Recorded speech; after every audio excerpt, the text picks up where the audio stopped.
The aid chain is, however, a model, conceptual model, that allows us to understand how power works, because the aid is considered, is in many respects an instrument of power, as well as an instrument of solidarity, of charity, and of altruism. But it's the power dimension that stands out in many of the analyses. Why is that? Those who are providing the resources wish to control those resources and be able to assure those who have put the resources at their disposal that they have been well used. I think the chief burden is that of providing information, and as much as possible information that can be validated by external sources.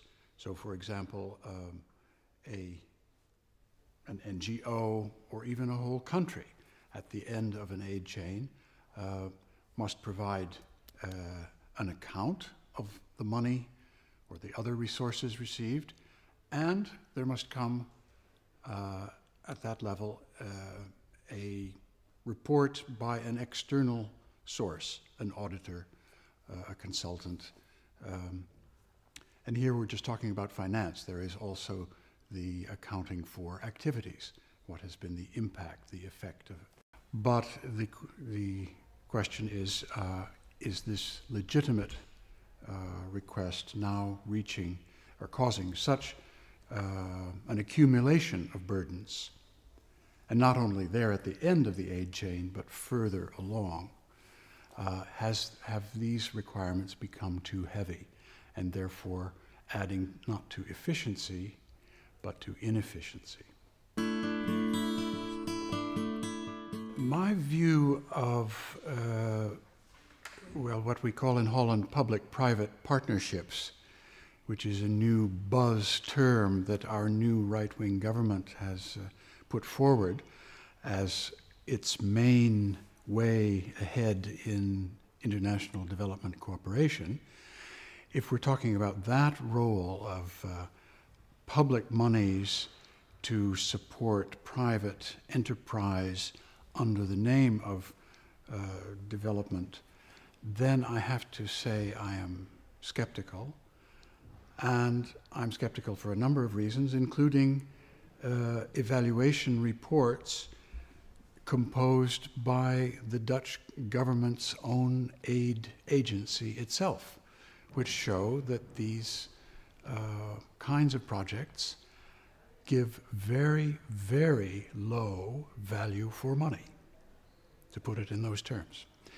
However, I'm not casting an entire blanket negative, a negative blanket over this field entirely, because there is evidence that in some respects, for instance in the area of health, the development of sympathetic pharmaceutical companies with well-controlled public agencies concerned about public health, yes, there can be positive results of public-private partnerships. Spanish NGOs have a long history of work in Latin America and in some African countries where there are traditions of popular movements and of successful progressive political forces.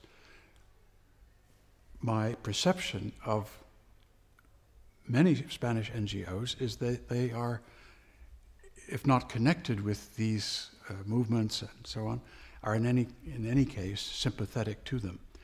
That's a comparative advantage where the strength of their relationships, their knowledge can be built to actually answer some of the big questions that have come up again and again in the years of, why is foreign aid not working well? Well, it so happens that it can work well, and we're seeing examples of it now in the development taking place in Latin America, precisely thanks to these progressive movements.